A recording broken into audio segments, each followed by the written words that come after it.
So in today's class, we will see what is Cochran's theorem. So first, let us write the statement of Cochran's theorem.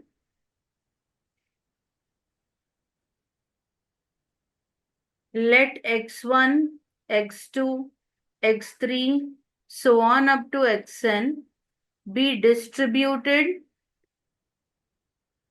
random variables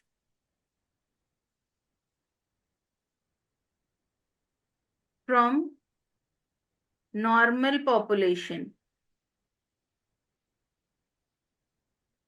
Normal population n of 0, sigma square. Assume that sum of squares of these values is sigma I is equal to 1 to n xi square. So this is the representation of sum of the squares. Like squares of the values is xi square and sum is denoted by sigma, and I takes values from 1 to n. That is equal to q1 plus q2 plus q3 plus so on up to qk. What are these q1, q2, q3 and all? So where q1, q2, q3, so on up to qk are quadratic forms. Quadratic forms in the random variables. What are the random variables over here? With which letter are we representing random variables? x1, x2, so on up to xn with rank rj. Small r is denoted, like rank is denoted by small rj, where j takes values 1, 2, so on up to k. Then qj, where j takes values 1, 2, 3, 4, so on up to k. All qj are mutually independent. Qj are mutually independent and Qj by sigma square is a xi square variate. This letter is pronounced as xi.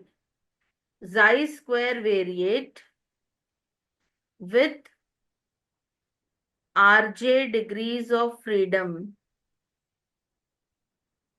Rj degrees of freedom if and only if sigma, see the condition, I'm writing it over here, there is not enough space. If and only if, I'm continuing over here. If and only if sigma j equals to 1 to k, rj equals to n. This is the statement of Cochran's theorem. Now let's start the proof.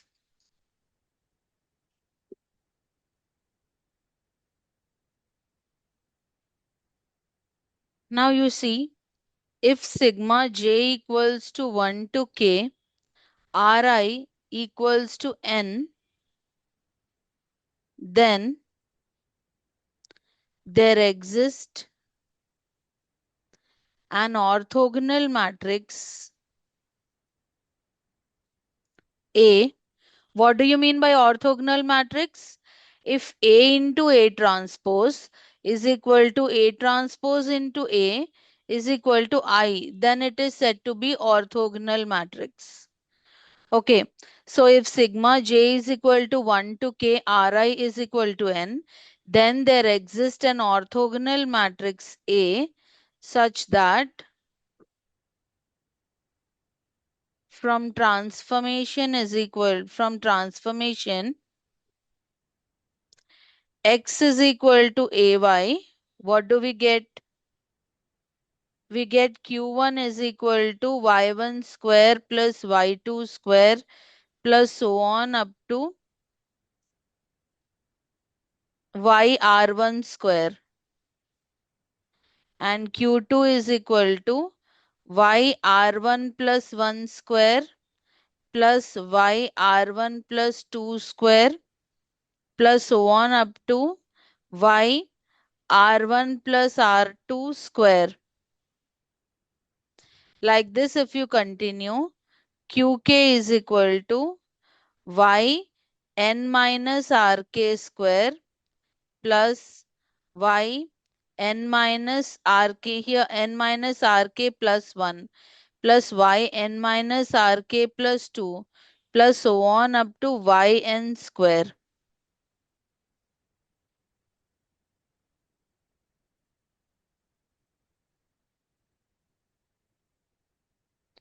So here what are these y1, y2 and all? So y1, y2, y3, so on, yn are independent.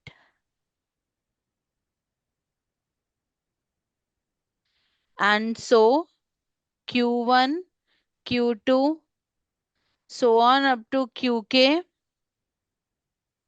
are also independent.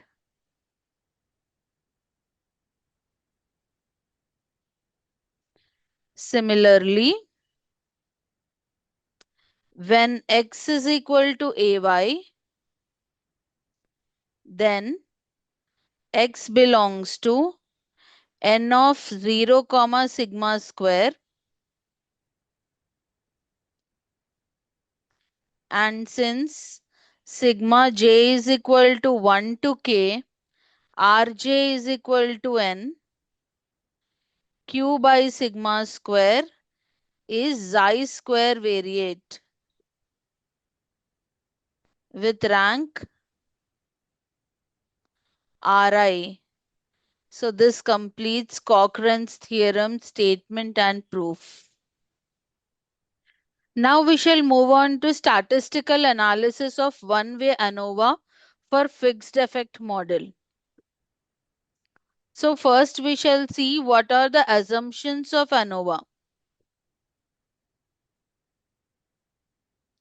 So first let us write down assumptions of ANOVA. So there are various assumptions of ANOVA. Number one is the cases or samples or observations in ANOVA are drawn independently.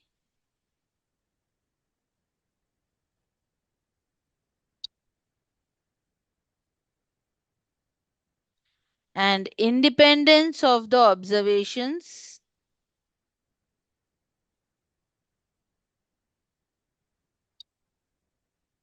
is the important requirement for ANOVA.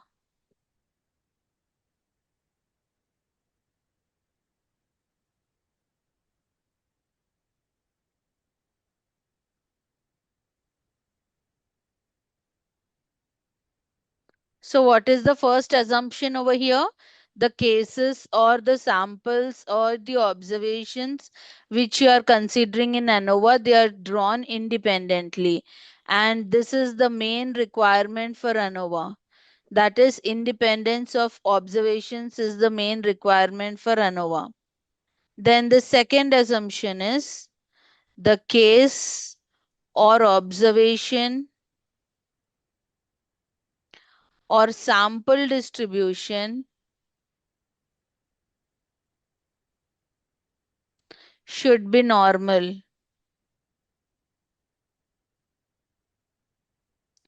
That is, normality among the populations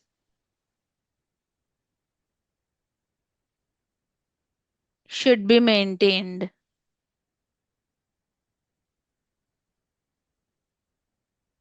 Then the third assumption is equal variance should be observed. Equal variance should be observed. So what do you mean by this?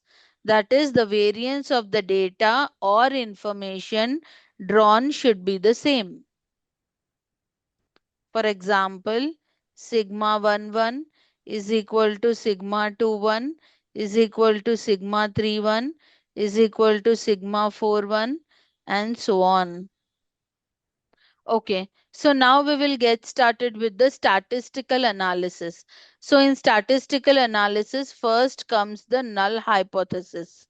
So first let me tell you hypothesis, like what is hypothesis? So hypothesis is nothing but some assumptions or suppositions, okay, which have to be proved or disproved. So first let's see how to find the null hypothesis. So to test the equality of population. To test the equality of population means statistically how can you write H naught maps mu1 is equal to mu2 is equal to mu3 so on is equal to mu k which is equal to mu. But from linear mathematical model,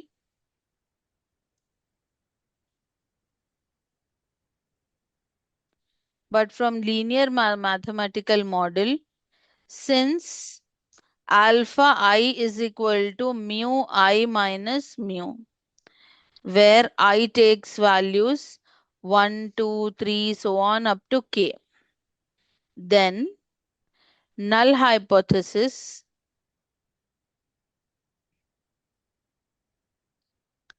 can be reduced as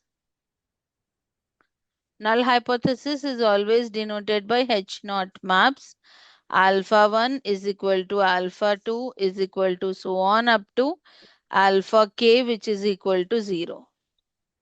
So after null hypothesis, we have alternative hypothesis. So what is alternative hypothesis? The hypothesis which is not null hypothesis is alternative hypothesis. Right. So first we assume that at least two of the means are distinct. At least two of the means are distinct. Okay. So let yi bar is equal to mean of the ith class, which is equal to sigma j is equal to 1 to ni. Like what is mean? Sum of the observations by total number of observations. So we can write yij by ni, where I takes values 1 to k. Now y bar dot dot if I write, that means complete mean. That is, formula for complete mean is 1 by n sigma I is equal to 1 to k, sigma j is equal to 1 to ni, yij. That is equal to 1 by n sigma I is equal to 1 to k, ni into yi bar. So after null hypothesis and alternative hypothesis, we will take least square estimates. Least square estimates of parameters.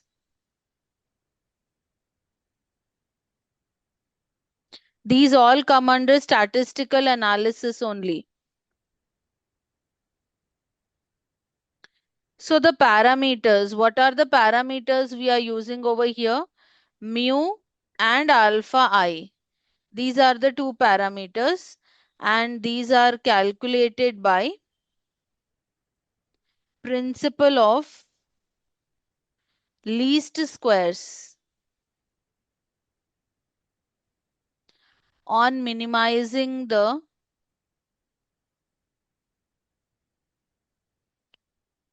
error sum of squares, which is defined as E is equal to sigma I, sigma j, epsilon ij square, which is equal to sigma I, sigma j. How do you write epsilon ij? that is Yij minus mu minus alpha I whole square. Now, in order to calculate mu and alpha I,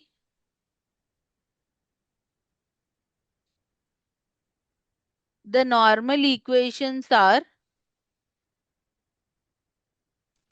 given as dou E by dou mu. What do you mean by dou E by dou mu? We are differentiating E partially with respect to mu. That is equal to minus 2 sigma I sigma j Yij minus mu minus alpha I is equal to 0. Let's say this is equation number 1. Now we find dou E by dou alpha I, that is minus 2 sigma j is equal to 1 to ni Yij minus mu minus alpha I is equal to 0. This is equation number 2. Now we need to solve equation number 1. So on solving equation number 1, what do you get? Sigma I sigma j Yij minus n mu minus sigma I ni alpha I is equal to 0. So which implies sigma I sigma j Yij minus n mu minus sigma I ni into mu I minus mu is equal to 0. So sigma I sigma j Yij minus n mu minus, now we are expanding this, sigma I ni mu I minus mu sigma I ni is equal to 0. As mu is a constant, we are taking mu outside, which implies sigma I sigma j Yij minus n mu minus, this is n into mu minus this is mu into n. This is equal to 0. As we know, sigma ni is capital N and sigma mu I is mu. So which implies sigma I sigma j Yij minus n mu minus n into mu and mu into n both are one and the same. So they become 0 is equal to 0. So which implies sigma I sigma j Yij. If I take n mu to the other side, I get is equal to n mu. So we get mu cap is equal to 1 by n sigma I sigma j Yij. Therefore, mu cap equals to y bar dot dot. Let's say this is equation number 3. Similarly, on solving equation number 2, what do you get? Sigma j Yij minus ni mu cap minus ni alpha cap equals to 0. So we write n1 alpha cap, we are taking to the other side. So we get that is equal to sigma j Yij minus ni mu cap. So alpha cap is equal to, if I take ni to the other side, we get 1 by ni sigma j Yij minus this ni and this ni get cancelled, you will get mu cap. So alpha cap is equal to yi bar dot.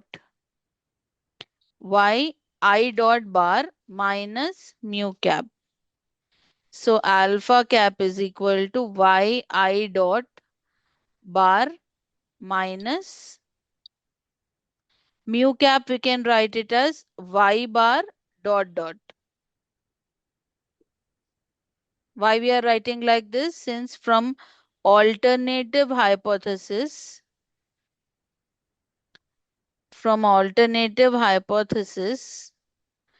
y I dot bar is the mean of ith class, and y bar dot dot is the overall mean.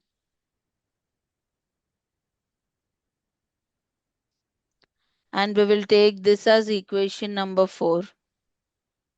These dots are very important. Okay, if I write y I dot, that means it is mean of ith class. And if I write y dot dot, it means it is the overall mean. If you have a bar, then definitely it means mean. So after marking equation number 4, we write linear equation. Now let's see what is linear equation for a fixed effect model.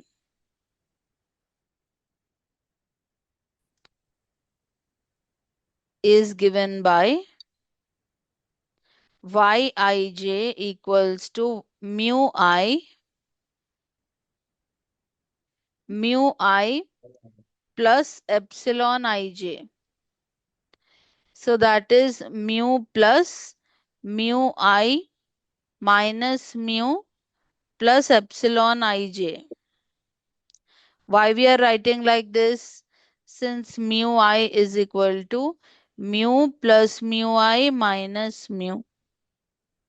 So we get that is equal to mu plus alpha I plus epsilon ij. As we know that mu I minus mu is alpha I. We can write the reason over here since alpha I is mu I minus mu. Let's say this is equation number 5, where I is equal to 1, 2, 3, so on up to k, and j is equal to 1, 2, 3, so on up to n. Therefore, on substituting the values of equations 3 and 4 in 5, what do we get?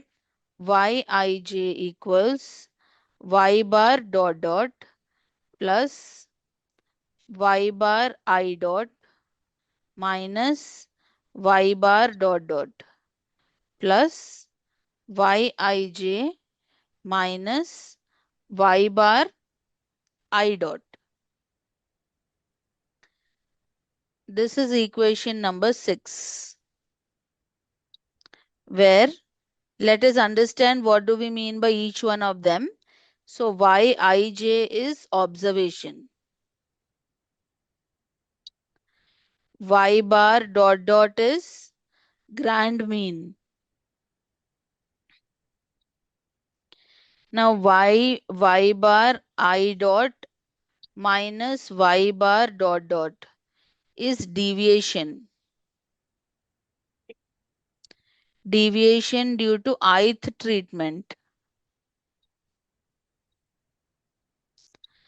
And yij minus y bar I dot is error component. Now let's move on to the next topic, that is partitioning of sum of squares. But even this topic comes under statistical analysis. So partitioning of sum of squares. So how can we partition them? How can we break them? So in order to make both sides equal, we transpose y bar dot dot, that is the grand mean, to the left. Then we square equation number 6. Squaring equation number 6 on both sides. And summing over I and j. What do we get over here? Sigma I equals to 1 to k. Sigma j equals to 1 to ni. Yij minus y bar dot dot whole square is equal to sigma I is equal to 1 to k. Sigma j is equal to 1 to ni. Yij minus y bar I dot plus y bar I dot minus y bar dot dot whole square. So that is sigma I, sigma j, yij minus y bar I dot whole square plus sigma I, ni y bar I dot minus y bar dot dot whole square plus 2 into, now we are expanding this, a plus b whole square. Okay. So a square plus b square plus 2ab, right? So that is sigma I into y bar I dot minus y bar dot dot. Sigma j yij minus y bar I dot. So here we are squaring equation number 6 on both sides and we are summing over I and j. But since the algebraic sum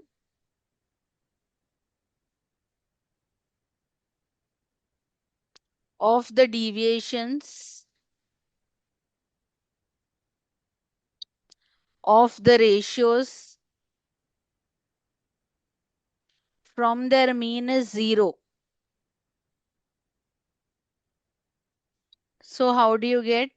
Therefore, sigma I, sigma j into yij minus y bar dot dot whole square is equal to sigma I, sigma j yij minus y bar I dot whole square plus sigma I ni into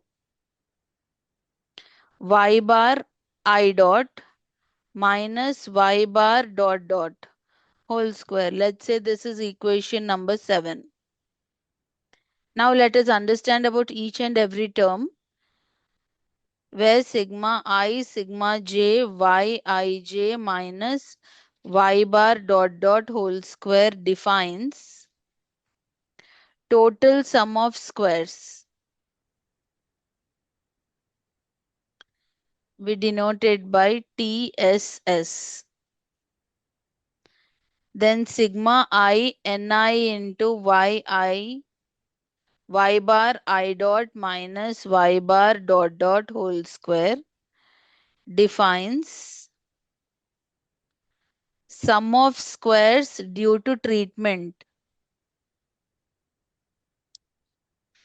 and we denote it by SST. Then sigma I, sigma j, yij minus y bar I dot whole square defines error sum of squares. We denote this by SSE. Now, since TSS is equal to SSE plus SST, this is what we proved here. Now we'll move on to another topic, that is degrees of freedom.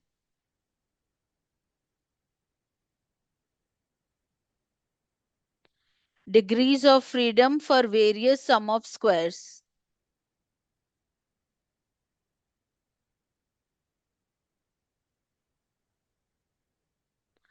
Now see the total sum of squares containing n quantities will have n minus 1 degrees of freedom.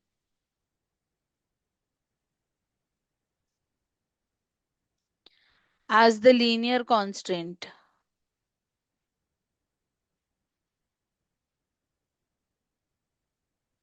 So sigma I is equal to 1 to k, sigma j is equal to 1 to ni, yij minus y bar dot dot whole square is equal to 0. Similarly, the treatment sum of squares will have k minus 1 degrees of freedom since sigma I equals 1 to k ni yi dot minus y bar dot dot is equal to 0 and error sum of squares will have n minus k degrees of freedom since it depends on n quantities which are subjected to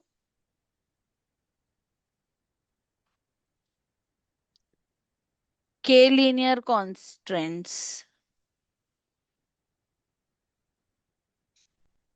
So what did you understand from this? The total sum of squares containing n quantities will have n minus 1 degrees of freedom. Suppose you have 10 quantities, then you will have 9 degrees of freedom like that. And so how can you represent it?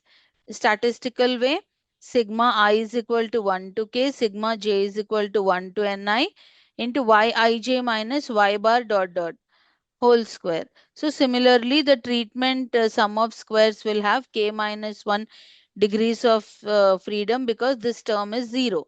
And error sum of squares will have n minus k degrees of freedom. So how can you represent it now? Sigma j is equal to 1 n ni yij minus y bar I dot is equal to 0. Now I is equal to 1 to so on up to k. Therefore, the degrees of freedom for various sum of squares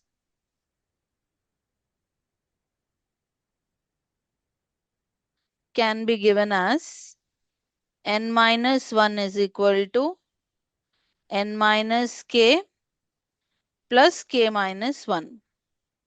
Let's say this is equation number 8. Now we will see mean of sum of squares. So after partitioning of sum of squares, we have to find mean of sum of squares. So how can you define it? So it is defined by calculating the ratio of sum of squares and degrees of freedom. So MSST square is equal to SST by DF and MSSE square is equal to SSE by DF.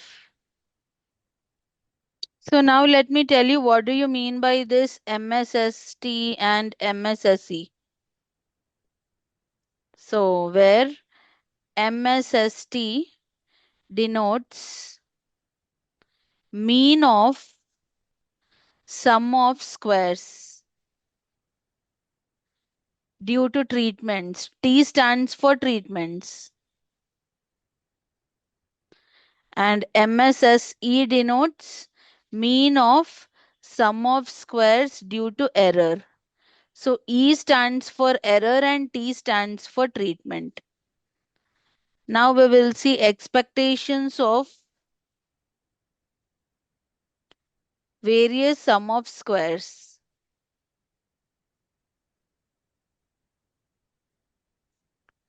So expectation of sum of squares with respect to every independent factor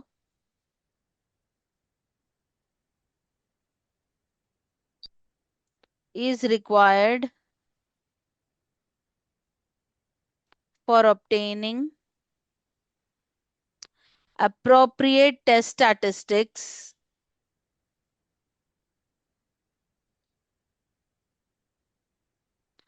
for testing.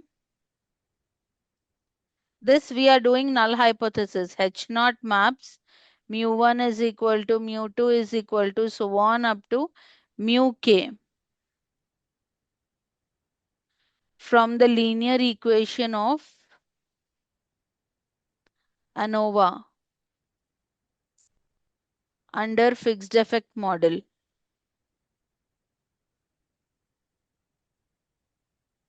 So what do we have from here? Yij is equal to mu plus alpha I plus epsilon ij. Now applying summation.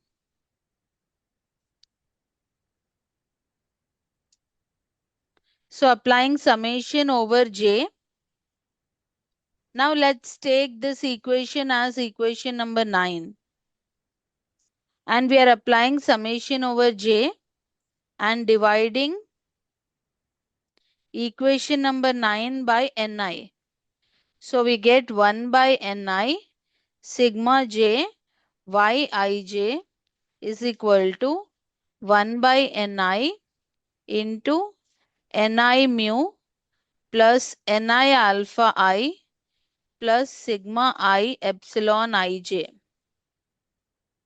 Therefore, y bar I dot is equal to mu plus alpha I plus epsilon bar I. Take this as equation number 10. Similarly, on applying summation over I and j and dividing equation number 9 by n is equal to sigma I ni, we get 1 by n sigma I sigma j yij is equal to 1 by n. So we are dividing the whole equation by 1 by n. So you get n mu plus sigma I ni alpha I plus sigma I epsilon ij. That is equal to 1 by n into n mu plus the middle term becomes 0 and again we are left over with sigma I sigma ij. Why did we take it as 0? Since sigma ni alpha I is equal to 0. Therefore, y bar is equal to mu plus epsilon bar dot dot. Let's say this is equation number 10 and this is 11. After this, let us see how to find out expectation of treatment sum of squares.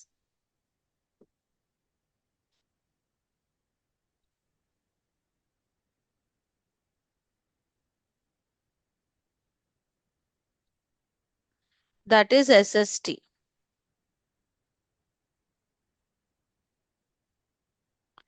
So let expectation of treatment sum of squares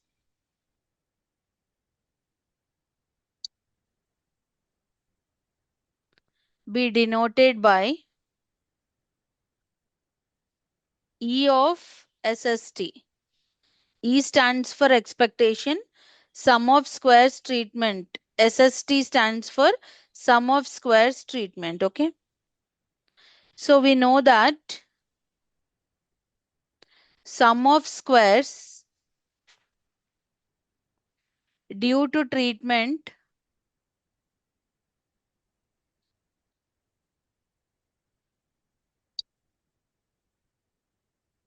SI square is equal to sigma I is equal to 1 to K Ni yi dot minus y bar dot dot whole square. So E of SST is equal to E sigma I is equal to 1 to K Ni yi dot minus y bar dot dot. That is equal to E sigma I is equal to 1 to K Ni into, see, we can write yi dot as mu plus alpha I plus epsilon bar I dot, minus we can write y bar dot dot as mu plus epsilon bar dot dot. Okay, since I dot is equal to mu plus alpha I plus epsilon bar I, this is from fixed model. And then y bar dot dot is equal to mu plus epsilon bar dot dot. This is from expectation. From expectation of various sum of squares. Okay, so this you can write it as E sigma I Ni into mu plus alpha I plus epsilon bar I dot minus mu minus epsilon bar dot dot whole square. So let us simplify further. So that is equal to E sigma I Ni alpha I plus epsilon bar I dot minus epsilon bar dot dot whole square. So that is equal to E sigma I Ni into, now see, we are expanding A plus B whole square formula. So what is A plus B whole square? A square plus B square plus 2AB. So the same way we are expanding now. Let us take this as one term and alpha I as the other term. So we get alpha I square plus 2 alpha I epsilon bar I dot minus epsilon bar dot dot plus epsilon bar I dot minus epsilon bar dot dot whole square. Since A plus B whole square is equal to A square plus 2AB plus B square. So that is equal to sigma I E into, now I am taking Ni inside.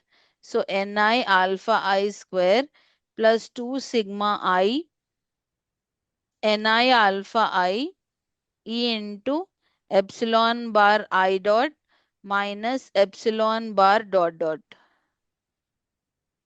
This is one term plus Ni into epsilon bar I dot minus epsilon bar dot dot whole square. So that is equal to sigma I Ni alpha I square plus E sigma I Ni epsilon bar I dot minus epsilon bar dot dot whole square. Why? Since expectation of epsilon by bar I dot minus epsilon bar dot dot is equal to 0, as epsilon ij are iid n of 0 comma sigma square, which is equal to sigma ni alpha I square plus E into sigma I ni epsilon I square epsilon bar I square minus n epsilon dot dot square. So expectation of SST is equal to sigma ni alpha I square plus sigma I Ni E of epsilon bar I dot square minus N E of epsilon bar dot dot square. This is how we can expand it. So as epsilon ij are independent,